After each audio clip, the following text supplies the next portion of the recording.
Assalamualaikum warahmatullahi wabarakatuh. Apa kabar anak-anak? Semoga kalian sehat selalu ya. Pada kesempatan kali ini kita akan melanjutkan pembelajaran kita tentang materi Al-Quran dan hadis. Tapi sebelum kita mulai pelajaran, saya akan mengingatkan agar kalian selalu menjaga kesehatan. Apalagi di masa pandemi ini, kesehatan itu sangat penting agar kita bisa selalu mengikuti aktivitas seperti biasa dan tidak terhalang karena kita sedang sakit. Langsung saja kita mulai pelajaran kita. Kali ini adalah saya akan menjelaskan tentang hadis yang menerangkan tentang takwa kepada Allah Subhanahu wa Ta'ala. Nah, sebelum kita membahas hadis, kita harus tahu dulu apa itu takwa. Takwa secara bahasa itu berasal dari bahasa Arab yang berbunyi ittaqo. Ittaqo berarti takut. Makanya ketika semisal kalian membaca Al-Quran dan menemukan lafal ittaqo, itu di terjemahan pasti berbunyi bahwa arti lafal tersebut adalah takut atau takwa. Terkadang diartikan takwa, terkadang diartikan dengan takut. Itu secara bahasa. Atau secara istilah, takwa artinya adalah sikap seorang muslim yang menaati segala perintah Allah dan menjauhi segala larangannya. Jadi ketika kita selalu mengikuti segala perintah Allah dan menjauhi segala larangannya, kita termasuk orang yang bertakwa. Ada banyak sekali ayat Al-Quran yang menjelaskan tentang takwa kepada Allah. Ada banyak sekali. Salah satunya yang sering dibacakan adalah ayat Ali Imran ayat 102, yaitu Bismillahirrahmanirrahim. Ya ayyuhalladzina amanu taqullaha haqqa tuqatih wa la tamutunna illa wa antum muslimun. Ayat ini artinya adalah, wahai orang-orang yang beriman, bertakwalah kalian kepada Allah dengan sebenar-benarnya takwa. Dan janganlah kalian mati kecuali kalian adalah menjadi seorang yang beragama Islam. Ini mendatangkan bahwa takwa sangat penting sekali bagi kita. Dan selain itu di hadis juga ada hadis yang menerangkan tentang takwa.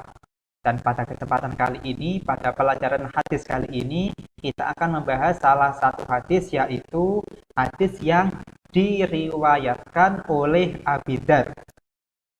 An Abi Dzarin qala Rasulullah sallallahu alaihi wasallam, ittaqillaha haitsuma kunta wa asbihi sayi'atal hasanata tamuha wa khaliqin nasa bihuluqin hasanin. Sebenarnya maaf ya, di tulisan ini tertulis ittaqillahi, itu yang betul ittaqillaha. Tadi ada salah ketik, yang betul adalah ittaqillaha. Sebelum kita jelaskan, mari kita baca berulang-ulang hadis ini ya. Dibaca berulang-ulang supaya kalian bisa hafal. Pada hadis ini ada namanya An Abi Dzar. An Abi Dzar ini kalau dalam ilmu hadis namanya adalah seorang rawi. Rawi itu adalah orang yang meriwayatkan hadis. Adapun Rasulullah ini adalah sumber dari semua hadis yang diriwayatkan oleh para sahabat. Jadi Abi Dzar ini Abi Dzar ini nama sahabat. Jadi Abi Dzar ini benar-benar pernah bertemu dengan Rasulullah dan setelah itu menyampaikan apa yang ia dengar dari Rasulullah kepada orang lain sehingga bisa sampai kepada kita. Oh ya, sebelumnya tadi ada yang lupa saya jelaskan sebentar. Mungkin kalian ada yang masih ingat atau sudah lupa tentang pengertian hadis. Hadis sendiri secara bahasa artinya adalah baru atau berita. Itu secara bahasa. Kalau secara istilah, hadis artinya adalah segala perbuatan, perkataan, dan ketetapan yang dilakukan oleh Rasulullah Shallallahu Alaihi Wasallam. Jadi semisal ketika Rasulullah berkata sesuatu dan didengarkan oleh para sahabat, dan para sahabat menyampaikan apa yang ia dengar kepada orang lain, Itulah yang dinamakan hadis. Jadi pada kesempatan ini ittaqillaha haitsu makunta ini Rasulullah pernah bersabda terkait ittaqillaha haitsu makunta didengarkan oleh Abi Dzar dan lalu disampaikan kepada sahabat yang lain atau kepada murid-murid Abi Dzar sehingga bisa sampai kepada kita. Nah, ittaqillaha haitsu makunta ini kalau dalam ilmu hadis dinamakan dengan matan hadis.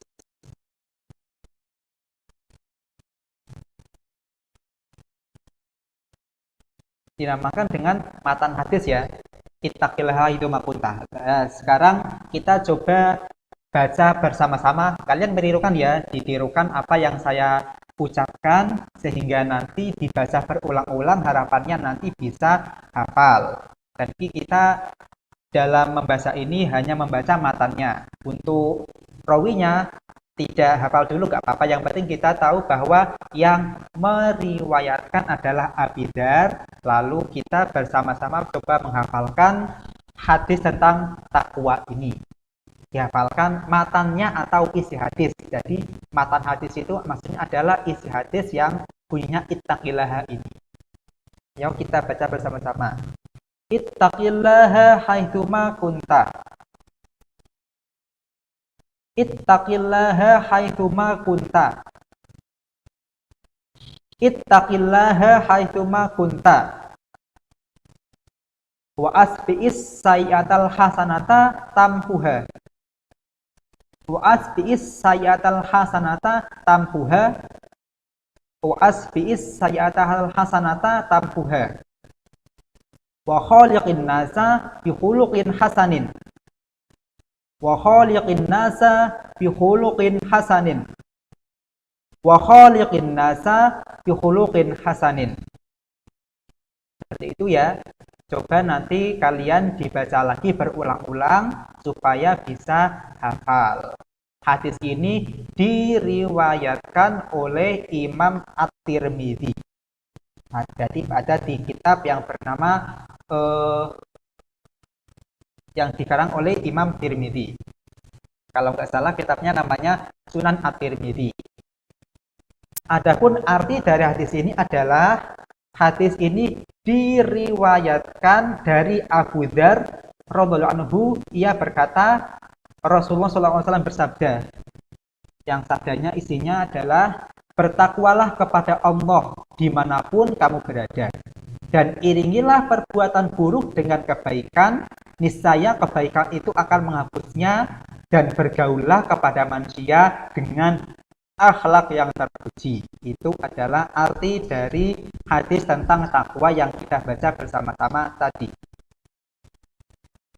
Lalu dalam hadis itu ada 3 inti kandungan. Kandungan yang pertama adalah bagian ittaqillaha haitsu ma kunta. Bertakwalah kepada Allah dimanapun kamu berada. Apa maksud dari kandungan hadis yang potongan hadis yang ini? Yang pertama adalah bahwa kita harus selalu bertakwa kepada Allah di mana saja dan kapan saja, tidak mengenal tempat dan waktu. Agar apa? Karena apa? Karena ketika kita bertakwa kepada Allah, itu akan membuat segala aktivitas kita menjadi sesuatu yang bernilai ibadah. Kita tahu bahwa Allah itu menciptakan manusia, menciptakan kita itu tujuannya hanya satu, yaitu untuk beribadah kepada Allah. Dan salah satu hal yang akan dinilai ibadah itu adalah ketika kita bertakwa.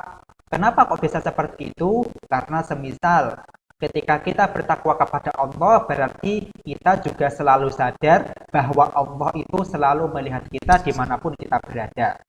Semisal ini kelas 4 ya, kelas 4 berarti semisal ada Anida semisal ketika berjalan-jalan itu menemukan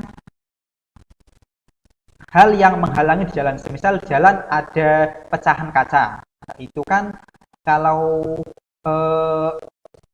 terkena orang yang lewat, nanti dia bisa-bisa akan terluka. Dan karena Anda orang yang bertakwa, maka ia akan mengambil pecahan kaca itu dan membuangnya atau menguburnya supaya tidak ada orang yang terluka karena pecahan itu. Itu berarti Anida termasuk orang yang bertakwa. Atau semisal Syafi'i, diajak temannya untuk mencuri mangga milik tetangganya. Ini Syafi'i, ayo ikut aku yuk. Ikut kemana? Ayo kita ambil mangga yang milik tetangga kita. Nah, tapi karena Syafi'i orang yang bertakwa, ia tahu, wah, aku kan orang yang bertakwa. Nanti kalau aku mencuri, nanti bisa-bisa Allah melihatku sehingga aku bisa jadi orang yang berdosa. Akhirnya Syafi'i itu tidak mau mencuri. Itu namanya takwa. Jadi dimanapun kita berada, kita bertakwa kepada Allah, kita tahu bahwa kita selalu dilihat oleh Allah, sehingga dimanapun kita berada, kita selalu menaati segala perintah Allah dan menjauhi segala larangan dari Allah. Nah, tetapi dalam beribadah itu harus ada syaratnya ya. Syaratnya adalah kita harus ikhlas, tidak boleh pamer. Karena ketika kita beribadah itu kita harus memantapkan hati kita agar ibadah kita itu kita lakukan karena semata-mata karena perintah dari Allah. Tetapi kalau riya itu berarti kita tidak melaksanakannya karena perintah Allah, tapi karena ingin dipuji oleh manusia. Semisal ada yang berangkat jamaah agar dipandang sebagai orang yang rajin, itu tidak boleh. Atau semisal ketika di kelas sedang ada kotak amal berjalan, di mana itu kita akan menyisihkan sebagian uang kita untuk beramal. Dan semisal ada satu anak, semisal namanya Mamat. Mamat itu kalau tidak ada orang yang lihat, paling dia menyisihkan uang, memasukkan ke kotak cuma Rp500. Atau bahkan kadang tidak memasukkan uang sama sekali. Tetapi ketika ada orang yang lain, ada yang melihat, langsung dia langsung bilang, "Hei kawan-kawan, lihat nih, aku punya uang 5.000. Uang 5.000 ini akan masukkan ke kotak amal. Aku adalah orang yang sangat dermawan." Nah, semisal seperti itu. Berarti dia itu bukan orang yang ikhlas, karena ketika dia beramal, dia bermaksud supaya ingin dipuji. Nah, kalau seperti itu berarti dia Mamat tadi belum termasuk orang yang bertakwa, karena syarat dari takwa dalam beribadah itu harus ikhlas, tidak boleh riya, tidak boleh pamer. Jadi tidak boleh kita semangat beribadah hanya ketika dilihat oleh orang lain, tetapi malas beribadah dan malah melakukan maksiat ketika sendirian. Jadi di antara orang yang takwanya hebat itu adalah ketika dia sendirian, dia juga berbuat baik, tetapi ketika ada orang yang melihat, dia tetap juga berbuat baik. Jadi entah ada yang melihat atau tidak ada yang melihat, itu tetap berbuat baik. Misal ada anak yang ketika Dian itu termasuk Hasan sering lihat Dian itu termasuk orang yang rajin jamaah di masjid. Itu bagus sekali. Tetapi jangan lupa, kalau semisal sedang tidak berjamaah di masjid atau sedang di rumah, jangan lupa tetap sholat ya. Jadi sholat itu tidak hanya ketika kita di masjid, tetapi ketika kita di rumah, ketika tidak ada orang yang melihat kita tetap harus sholat. Karena sholat itu adalah kewajiban bagi seorang muslim yang tidak boleh ditinggalkan dalam kondisi apapun. Entah dia sakit, entah dia sedang bepergian, entah dia sedang berperang, tetap wajib dia melaksanakan sholat. Jadi kita tidak boleh malas beribadah ketika kita sedang sendirian. Semangat kita beribadah antara kita sendirian dan kita sedang bersama orang lain harus sama, tetap semangat semuanya. Dan beribadah juga tidak mengenal waktu. Dan beribadah hanya ketika butuh kepada Allah karena sedang mendapatkan cobaan. Semisal Erin, dia sedang ditimpa musibah. Tiba-tiba dia butuh uang untuk berobat sehingga dia selalu berdoa kepada Allah. Tetapi ketika dia sudah sembuh, ternyata dia malah lupa.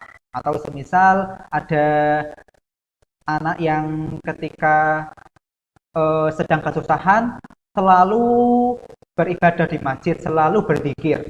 Tetapi ketika dia sedang senang, tapi ternyata ketika dia sudah senang, dia jarang sholat, jarang beribadah. Itu jangan sampai seperti itu.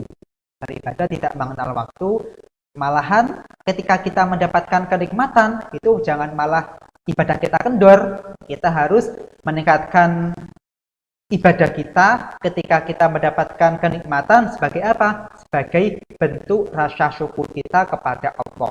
Jadi ketika kita sedang mendapatkan cobaan, kita tetap harus beribadah supaya kita bisa lekas diberi jalan keluar oleh Allah dari masalah tersebut. Dan ketika kita mendapatkan kenikmatan, kita juga harus selalu beribadah sebagai wujud rasa syukur kita kepada Allah Subhanahu wa Ta'ala. Itu adalah kandungan yang pertama dalam hadis tentang takwa. Adapun kandungan yang kedua adalah wasbiil sayatal hasanata tamuhba. Kita harus mengiringi perbuatan buruk dengan kebaikan, niscaya kebaikan itu akan menghapusnya. Jadi, sikap takwa itu akan menjadikan kita menjadi orang yang akan selalu melakukan kebaikan dan menghindari keburukan. Itu pasti. Orang yang selalu bertakwa tidak akan melakukan keburukan dan selalu melakukan kebaikan.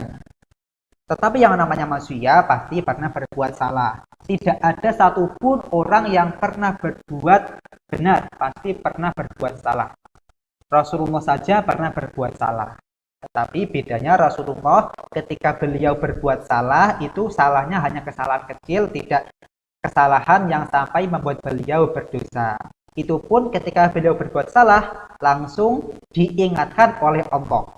Tapi kita manusia biasa itu pasti pernah berbuat salah. Apalagi setan selalu mengganggu kita, selalu meniup-niupi kita agar kita selalu berbuat salah dan berada jauh dari jalan Allah.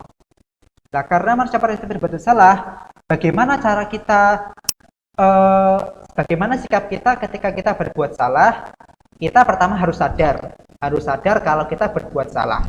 Setelah sadar, kita harus bertobat, segera bertobat dari perbuatan kita. Semisal tadi Syafi'i, karena tadi kan Syafi'i diajak temannya untuk mencuri mangga milik tetangganya. Awalnya Syafi'i tidak mau, itu bagus. Tapi karena temannya itu mengajak, terus akhirnya Syafi'i mau mencuri mangga milik tetangganya. Setelah mencuri, setelah dimakan, Syafi'i akhirnya sadar, aku kok berbuat salah ya, aku ini salah telah mencuri mangga milik tetangga saya. Akhirnya Syafi'i, semisal Syafi'i itu mencuri mangga milik Pak Ahmad, dia pun langsung pergi ke Pak Ahmad. Assalamualaikum Pak Ahmad, sebelumnya maaf, saya mau minta maaf karena tadi saya mencuri mangga milik jenengan. Mohon maaf ya, mohon ikhlasnya, semoga Pak Ahmad mau mengikhlaskan mangga yang tadi saya curi. Nah, itu berarti dia pernah berbuat salah, Syafi'i, tetapi ketika salah dia langsung segera bertobat. Tapi bertobat itu kan kita masih punya dosa. Bagaimana cara dosa itu bisa hilang? Dengan cara memperbanyak perbuatan baik.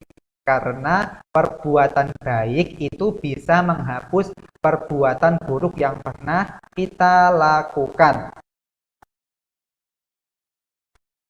Jadi jangan khawatir, sebenarnya Allah itu sangat baik. Rahmat atau sayang Allah kepada manusia itu jauh lebih hebat, lebih besar daripada adabnya. Jadi selama orang itu mau bertobat, tidak mau mengulangi kesalahannya dan mengiringi perbuatan buruk yang pernah dilakukannya dengan menggantinya dengan cara memperbanyak berbuat baik, insya Allah Allah akan mengampuni dan menghapus dosa-dosa kita.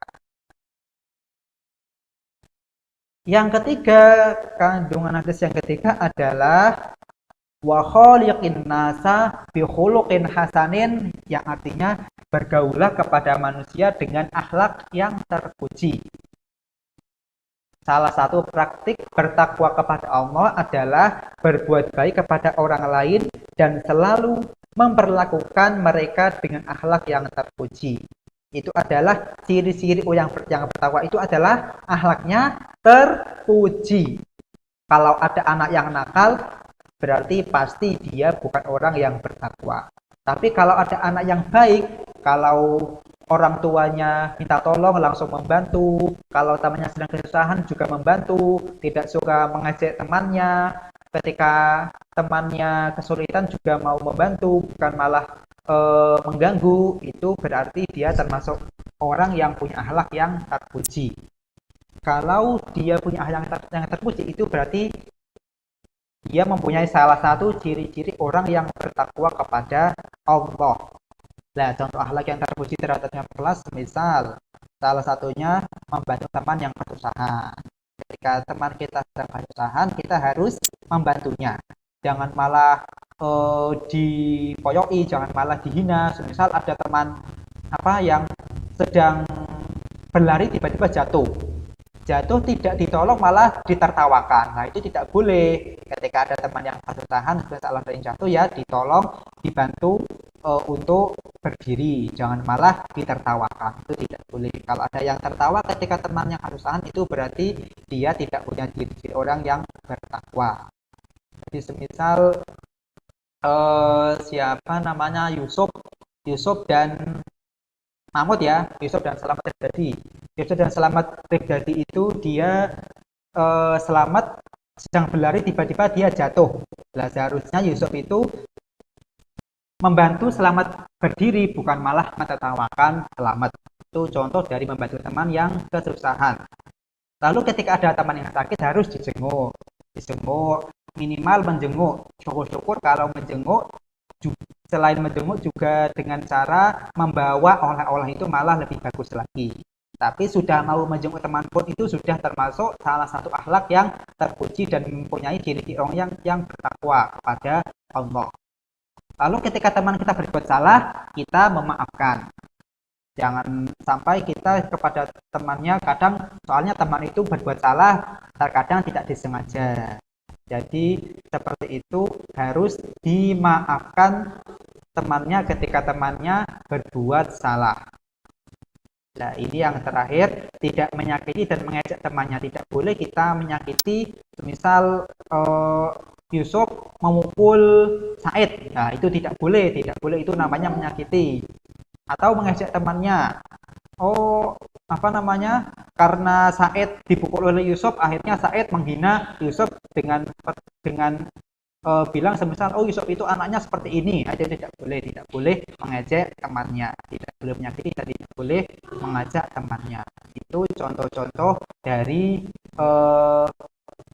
hadis-hadis yang menerangkan tentang takwa. Nah, apa tujuan kita bertakwa? Dalam sebuah ayat Al-Quran, tepatnya pada surat Al-Hujurat ayat 13, disebutkan, Inna akramakum indallahi atqakum. Sesungguhnya orang paling mulia dari sisi kalian, sesungguhnya orang yang paling mulia dari kalian di sisi Allah adalah orang yang paling takwa di antara kalian. Jadi ketika kita ingin dianggap mulia di sisi Allah, itu kita harus jadi orang yang bertakwa.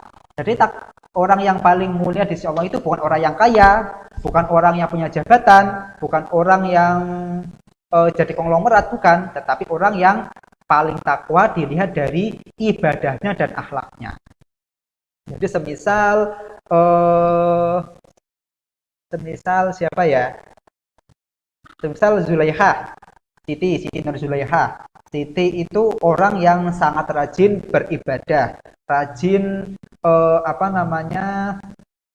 rajin berjamaah di masjid.